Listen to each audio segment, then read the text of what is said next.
भाग 46। अजीत ने जब विक्रम को हंसते हुए देखा तो बोला,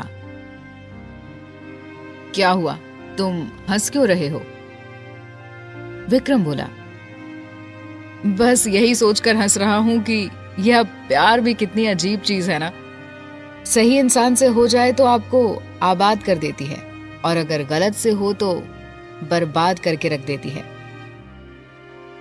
यह सुनकर अजीत भी हंस पड़ा, लेकिन उसकी हंसी में छुपा हुआ दर्द साफ दिख रहा था।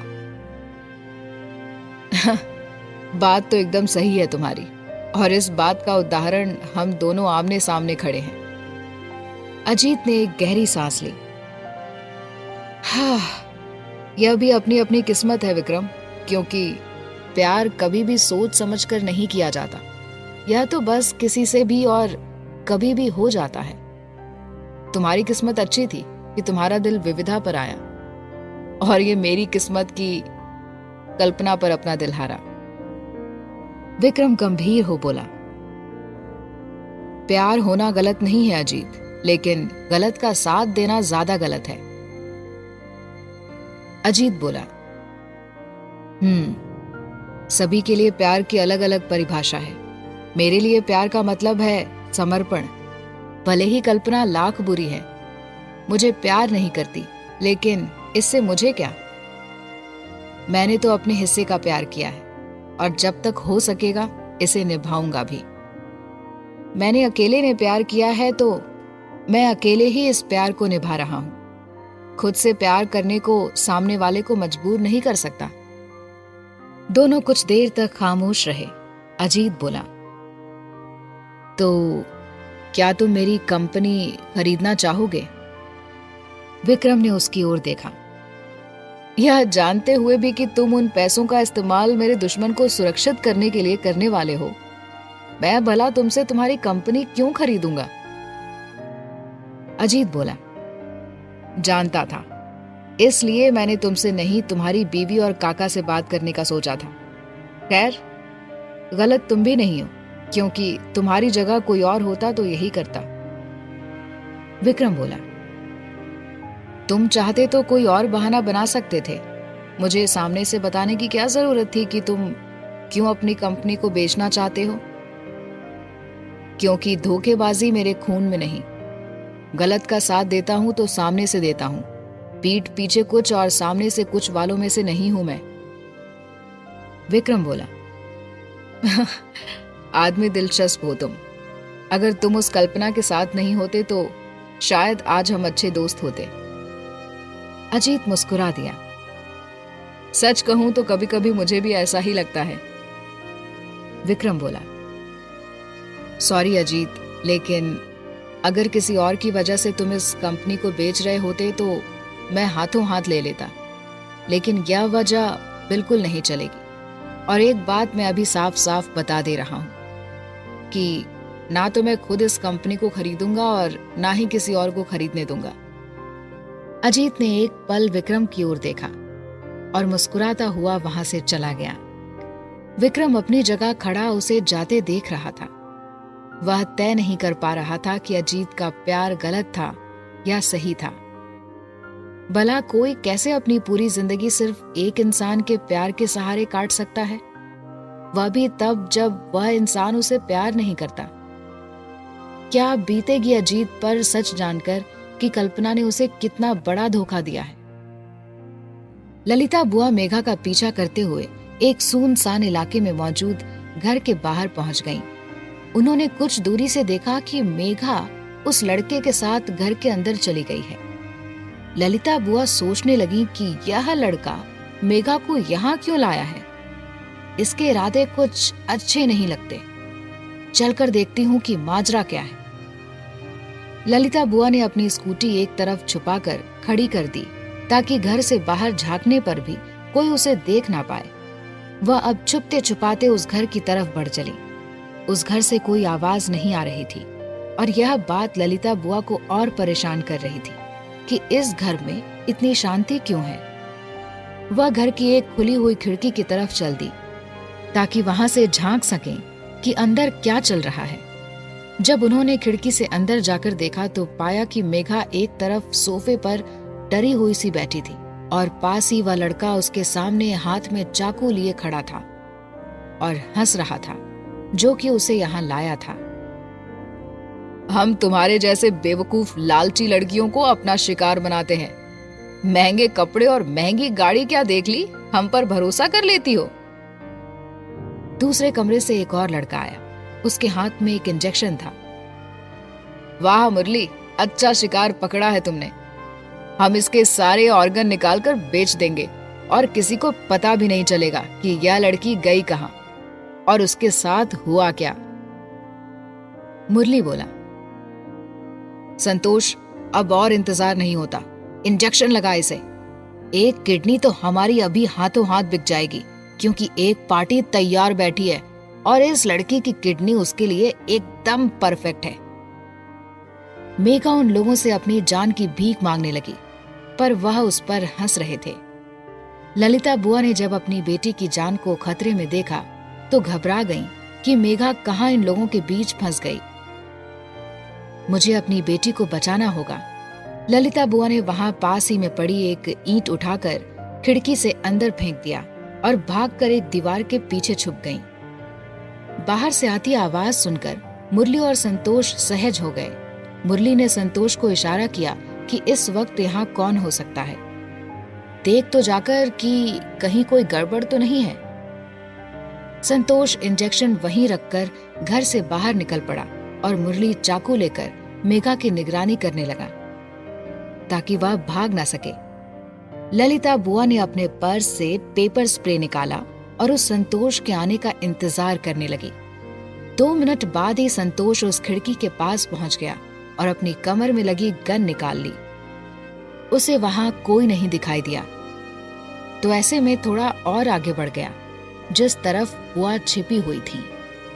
ललिता बुआ ने उसके हाथ में गन देखी तो डर गईं, लेकिन फिर उन्होंने सोचा कि अपनी बेटी को यूं अकेले इन लोगों के साथ नहीं छोड़ सकती। उन्होंने अपना स्प्रे तैयार कर लिया। उन्हें संतोष की परछाई अपनी तरफ आती दिखाई दे रही थी और वो गुंडे पर हमला करने के लिए पूरी तरह से तैयार थी। अब पीछे हटने का मतलब दोनों माँ बेटी की जान पर बनाना था। जैसे ही संतोष दीवार की तरफ आया, पहले से ही तैयार ललिता बुआ ने बड़ी ही तेजी से उसकी आंखों में पेपर स्प्रे डाल दिया। संतोष की आंखों में बहुत जलन होने लगी और उसके हाथ से गन छूटकर गिर गई। ललिता बुआ ने तुरंत उसकी गन उठा ली और पास ही के पेड़ से टहनी तोड़कर उसे पीटने लगी। संतोष संभलने की कोशिश करने लगा कि ललिता बुआ ने फिर से उसकी आंखों में स्प्रे डाल दिया। मुरली सोच में पड़ गया कि संतोष अभी तक क्यों नहीं आया है, कहीं गड़बड़ तो नहीं है कुछ। वह अंदर से ही संतोष को पुकारने लगा, लेकिन संतोष कोई जवाब नहीं दे रहा था। बुआ गन लेकर घर के अंदर दौड़ गईं और सामने खड़े मुरली पर तान दी। ए लड़के, पीछे हट, तेरी हिम्मत कैसे हुई मेरी बेटी को यहाँ लाने की। ललिता बुआ को वहां देखकर मेघा खुश हो गई और जल्दी से भागकर उनके पास आ गई। मुरली ललिता बुआ के हाथ में गन देखकर डर गया। तो तुम्हें जाना है तो जाओ, लेकिन गोली मत चलाना। अपनी माँ को वहां देखकर मेघा को भी थोड़ी हिम्मत आ गई। उसने अपनी सैंडल निकालकर मुरली को कई बार मारा और ललिता बुआ ने उसकी आंख में भी स्प्रे डाल दिया ताकि वह उनको रोकने के लिए किसी तरह की होशियारी न कर सके। घर के दरवाजे को बाहर से बंद कर दोनों बाहर सड़क की ओर दौड़ पड़ी। स्कूटी के पास पहुंच ललिता बुआ ने गन वहीं फेंका और दोनों स्कूटी पर बैठ वहां से भाग निकली।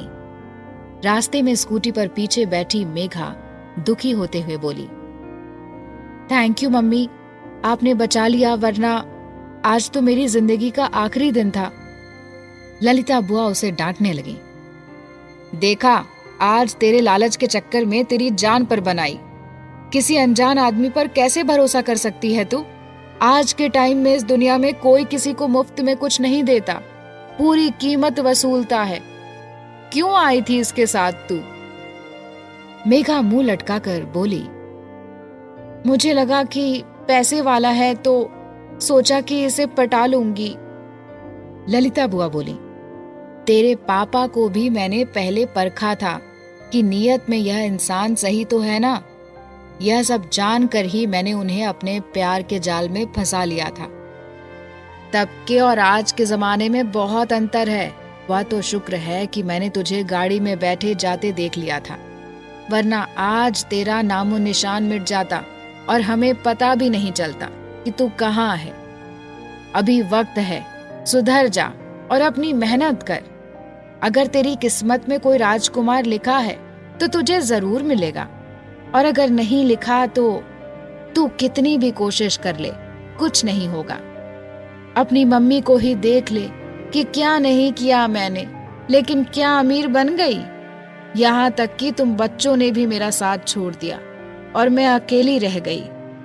कल को तेरे बच्चे भी तुझे छोड़कर चले जाएंगे। मुझे यह बात समझने में बहुत वक्त निकल गया, लेकिन तेरे पास अभी भी वक्त है। सुधर जा, वरना बहुत पछताएगी। कोई नौकरी कर, अपने पैरों पर खड़ी हो। आजकल के लड़कों को भी सेल्फ डिपेंडेंट लड़कियां पसंद आती हैं। मेघा सोच में पड़ गई। डॉक्टर ने आकर विक्रम और विविधा को बताया कि आरुषि बिल्कुल ठीक है। यह सुन विविधा और विक्रम के चेहरे पर खुशी की लहर दौड़ गई। विक्रम के कहने पर आरुषि को दयाल काका के ही वार्ड में शिफ्ट कर दिया गया ताकि उसे अकेलापन न लगे। विविधा ने दयाल काका को जाकर खुशखबरी सुनाई तो वह भी बहुत ज्यादा खुश हो गए कि आरुषि को कुछ नहीं हुआ है। आरुषि को काका के वार्ड में शिफ्ट होने के बाद विक्रम उसके पास बैठ गया। दयाल काका, विविधा उसको देख रहे थे कि वह कितना उदास नजर आ रहा है। विक्रम आरुषि के सिर पर लगी चोट को देख भावुक हो गया। अपनी लाख कोशिशों के बाद भी वह अपनी बहन को इस तकलीफ से बचा नहीं सका। उसका बस चले तो उसे खरोंच तक न आने दे। विक्रम ने प्यार से उसके सिर को सहलाना शुरू कर दिया। दयाल काका बोले, तुमको इतना इमोशनल होने की जरूरत नहीं है। वह सही है और सभी की जिंदगी में उतार चढ़ाव लगे रहते हैं। होनी को कौन टाल सकता है, लेकिन गलती मेरी ही थी। आज कान पकड़ लेता हूं कि जब किसी के साथ होऊंगा तो बिल्कुल भी ड्राइव नहीं किया करूंगा। विक्रम ने खुद को संभाला और उनकी तरफ देखकर मुस्कुराया। आपको तो मैं अब कोई भी काम नहीं करने दूंगा, समझे आप? कल्पना नींद से जागी तो खुद को अकेले पाकर डर गई। उसने अजीत को फोन किया तो पता चला कि वह ऑफिस में है। कल्पना पानी पीने के लिए उठी तो पास ही रखे स्टूल से टकरा गई, जिससे उस पर रखा फ्लावर पॉट गिर गया। कल्पना उसे समेटने लगी कि उसका ध्यान वहीं पास ही में पड़े स्पाई कैमरे पर पड़ा, जो पॉट से निकलकर वहां गिर पड़ा था। यह देखकर कल्पना हैरान रह गई। मेरे कमरे में कैमरा? इसका मतलब कोई मुझ पर 24 घंटे नजर रख रहा है, लेकिन क्यों और कौन? कल्पना ने अपने दिमाग पर जोर डाला और अगले ही वक्त उसके चेहरे पर कुटिल मुस्कान तैर गई। कल्पना समझ चुकी थी कि उस पर हर वक्त निगरानी रख उसके खिलाफ कोई बहुत बड़ा षड्यंत्र रचा जा रहा है। अजीब बात है ना कि रमन का भूत मुझे मारना चाहता है, लेकिन अब तक उसने मुझे नहीं मारा। और वो हर बार तभी क्यों आता है जब अजीत घर पर नहीं होता? भूत को भला क्या डर हो सकता है अजीत से? मैंने तय किया कि भूत भगाने वाले से मिलूंगी तो अगले रोज ही मुझे पार्क में वो औरत मिल गई। पीयूष ने भी अभी मुझसे अपने पैसे मांगे, वरना जेल भिजवाने की धमकी दे दी। ये सब एक दूसरे से जुड़े हुए हैं। कौन हो सकता है इस सब के पीछे? पीयूष, रमन या वो औरत? नहीं, इतना दिमाग इन लोगों में होता तो पहले ही मुझसे बदला ले चुके होते। ये सब जरूर उस विक्रम का काम है, वही शातिर है। तभी सोचूं कि इतने रोज से वो मेरे खिलाफ कुछ कर क्यों नहीं रहा। वाह विक्रम, मान गई तुम्हें। तुमने तो वाकई मुझे अंदर तक हिलाकर रख दिया था, ये जानते हुए भी कि भूत जैसी कोई चीज होती ही नहीं है। फिर भी मैं रमन के भूत से डर गई। पर तुम्हारी बुरी किस्मत कि तुम्हारा प्लान फ्लॉप हो गया। अब मैं अपना प्लान चलूंगी। जैसा तुम मेरे साथ करना चाहते हो ना, मैं बिल्कुल वैसा ही करूंगी। तुम मुझे टॉर्चर करना चाहते थे ना, अब वैसा ही होगा। तुमने तो मेरा काम और आसान कर दिया। तुम्हारी इतनी हिम्मत कि तुमने मुझे टॉर्चर किया। अब देखो कि ये कल्पना क्या करती है। तुम्हें तुम्हारे ही जाल में फंसाऊंगी। नफरत करती हूँ तुमसे। अब तुम्हें मैं खुद अपने हाथों से मारूंगी, और अगर पागल औरत किसी का खून कर दे तो उसे पागल खाने ही भेजा जाएगा ना कि जेल। कल्पना कमरे से बाहर निकली और बहाने से इधर उधर देखने लगी कि कहां-कहां कैमरास लगे हुए हैं। उसे कई जगह कैमरास दिखे और साथ में साउंड सिस्टम भी। वह सोचने लगी कि तुम तो गए विक्रम, तुमने अपने घर वालों को तो सुरक्षा दे रखी है, लेकिन रमन का क्या? आने दो अगली बार उसे। कल्पना डरने का नाटक करते हुए वापस अपने कमरे में चली गई और चादर से खुद को ढककर धीरे धीरे हंसने लगी। मेघा पर उस घटना का बहुत बुरा असर पड़ा था। उसे अब चाकू और उन गुंडों की बातें याद आने लगी। वह सोच रही थी कि अगर मम्मी ने उसे जाते ना देखा होता तो उसकी आज जान ही चली जाती। ललिता बुआ उसे घर ले आई थी। मेघा को अपनी मम्मी के साथ की गई पिछली बदतमीजियों पर शर्मिंदगी होने लगी थी। वो रोते हुए बोली, मम्मी मुझे माफ कर दो, मैंने आपके साथ गलत व्यवहार किया, लेकिन तब भी आप मेरी जान बचाने के लिए उन गुंडों से भिड़ गई। आपकी जगह मैं होती तो शायद ऐसी हिम्मत कर नहीं पाती। मैंने सारे गहने चुरा के आपको ठेला लगाने पर मजबूर कर दिया। मेरे पास तो अब जरा भी पैसे नहीं बचे, मैंने सब खर्च कर दिए। ललिता बुआ बोलती हैं, जो हुआ सो हुआ, अब तू पुरानी सारी बातें भूल जा और नई शुरुआत कर। तुझे पता है, मुझे एक पार्टी में ऑर्डर मिला है। भले ही बहुत बड़ी पार्टी नहीं है, लेकिन अच्छा मौका है। अगर काम अच्छे से किया तो आगे भी ऑर्डर मिलते रहेंगे। मैं तो ज्यादा पढ़ी लिखी हूँ नहीं, तो तू मेरी मदद कर देना कि कैसे सर्व वगैरह करूं। मेघा उनका साथ देने के लिए राजी हो गई। आज पैसे कमाने का शॉर्टकट अपनाने के चक्कर में उसकी जान जाते जाते बची थी। उसने तय किया कि आइंदा वो कोई उल्टा सीधा काम नहीं करेगी। विक्रम बाहर डॉक्टर से बातें करने में लगा हुआ था। आरुषि को होश आ चुका था। विविधा और काका उसे विक्रम की नकल करके दिखा रहे थे। काका तो विक्रम की पोल पट्टी खोलने पर ही तुले हुए थे। आरुषि धीरे धीरे हंस रही थी। दयाल काका को एक घटना याद आई। उन्होंने विविधा से कहा कि जाकर जरा देखो तो कि कहीं विक्रम तो नहीं आ रहा। विविधा उठकर वार्ड से बाहर निकली और डॉक्टर के केबिन में बैठे हुए विक्रम को देख वापस लौट आई। वह काका और आरुषि के बीच में स्टूल पर बैठ गई। काका, आपका बेटा तो अभी डॉक्टर के साथ बिजी है, तो आप जल्दी से बता दो जो बताना चाहते थे उसके बारे में। दयाल काका बोले, ये विक्रम जिसे तुम लोग ड्रैकुला समझते हो ना, बचपन में ये एकदम भोला भाला था। बड़ा होकर भी मिलनसार स्वभाव का था। सभी के साथ हंसता बोलता था ये। वो तो जिंदगी ने उसे पूरी तरह बदल कर रख दिया। यह सुन आरुषि उदास हो गई। वो समझ गई थी कि काका का इशारा किस ओर था। उसे उदास देखकर काका ने बात पलटी और दिमाग पर थोड़ा जोर डालते हुए बोले, विक्कू 6 साल का था और पहली क्लास में पढ़ता था। मैं उसे घर से एक गली की दूरी पर स्कूल बस के लिए बस स्टॉप पर लेकर जाता था। एक रोज वो मुझसे बोला कि काका बहुत तेज लगी है। यह सुन विविधा और आरुषि हंसने लगे। काका बोले, वहां उसी बस स्टॉप पर मिसेस चक्रवर्ती अपनी बेटी को लेकर आती थी। देखने में एकदम गोरी चिट्टी विदेशी मैडम लगती थी, और जब अपनी मीठी आवाज में मुझसे दयाल जी ये दयाल जी वो कहते हुए बातें करती थी, तो बस मेरा मन प्रसन्नता से झूम उठता था। वहां अपने बच्चों को स्कूल के लिए छोड़ने आते हुए कुछ जेंट्स मुझसे बड़ा चिढ़ते थे कि इस दयाल में ऐसा क्या है जो मिसेस चक्रवर्ती इसी से बात करती हैं, हमसे नहीं। दरअसल मिसेस चक्रवर्ती कुछ चुनिंदा लोगों से ही बात किया करती थी, और खुशकिस्मती से मैं भी उन लोगों में से एक था।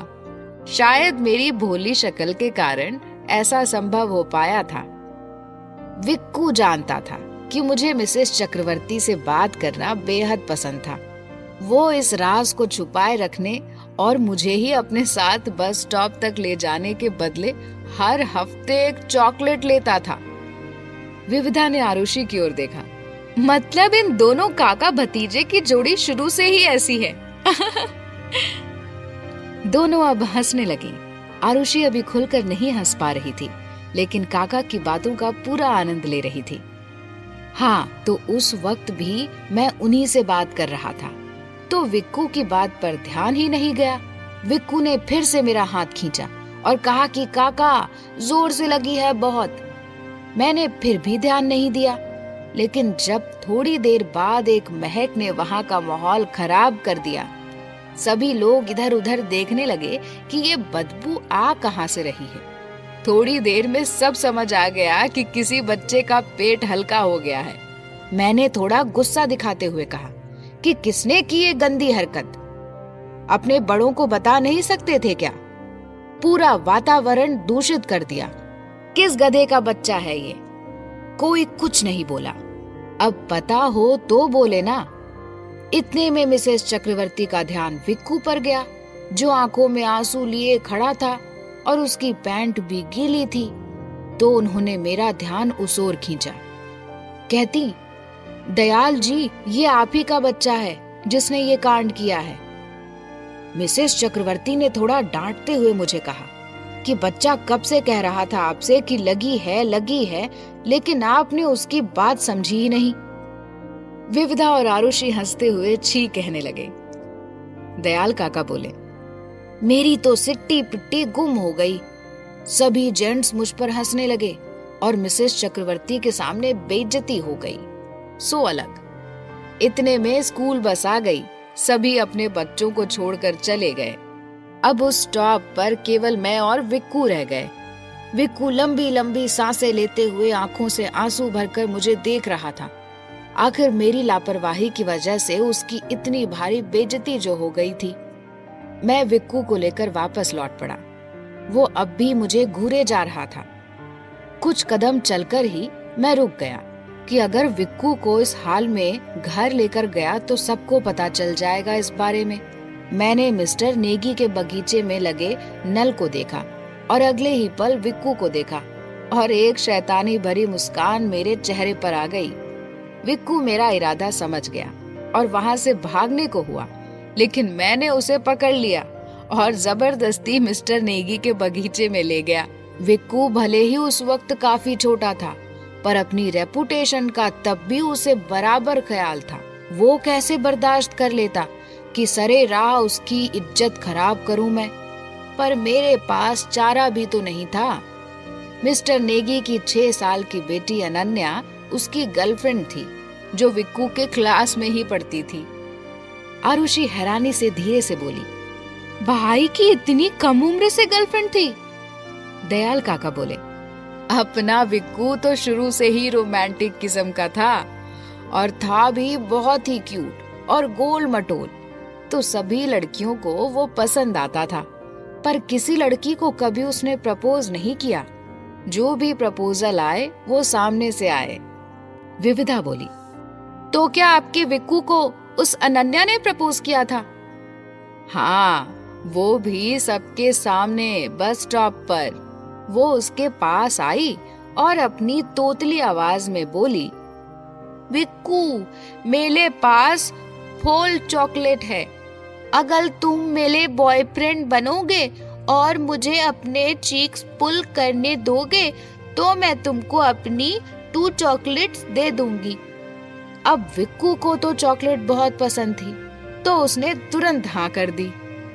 विविधा याद करने लगी कि कुछ रोज पहले जब उसने विक्रम की दी चॉकलेट अकेले ही खा ली थी, तो वो तब भी नाराज हो गया था।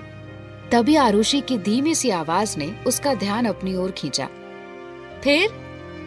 दयाल काका बोले, उस दिन अनन्या स्कूल नहीं गई थी, तो विक्कू को एक डर ये भी था कि कहीं अनन्या को पता चल गया कि उसने आज ये सब किया है, या फिर उसके ही बगीचे में काका के ये कांड करते देख लिया तो उसका ब्रेकअप तो तय था।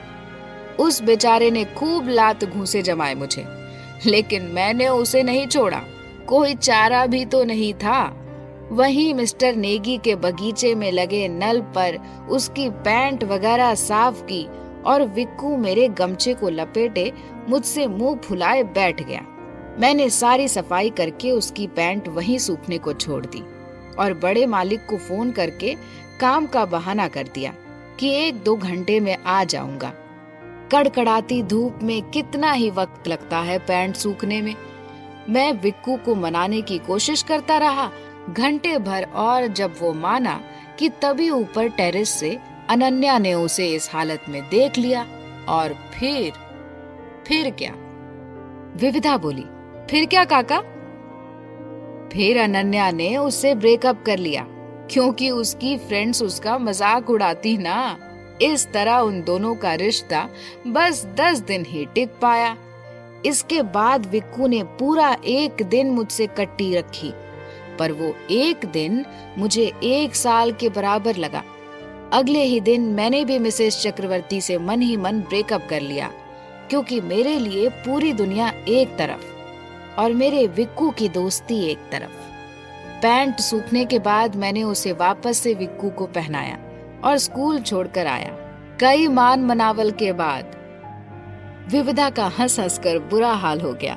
आरुषि भी अपनी हंसी को काबू में रखने की कोशिश कर रही थी। इतने में विक्रम वहां आ पहुंचा। उसे वहां आते देख तीनों चुप लगा गए। कल्पना अब इंतजार कर रही थी मिस्टर सिंह के वहां आने का। वह अपना प्लान बना चुकी थी कि कैसे विक्रम को बर्बाद करना है। आगे क्या हुआ जानने के लिए सुनिए कहानी का अगला भाग।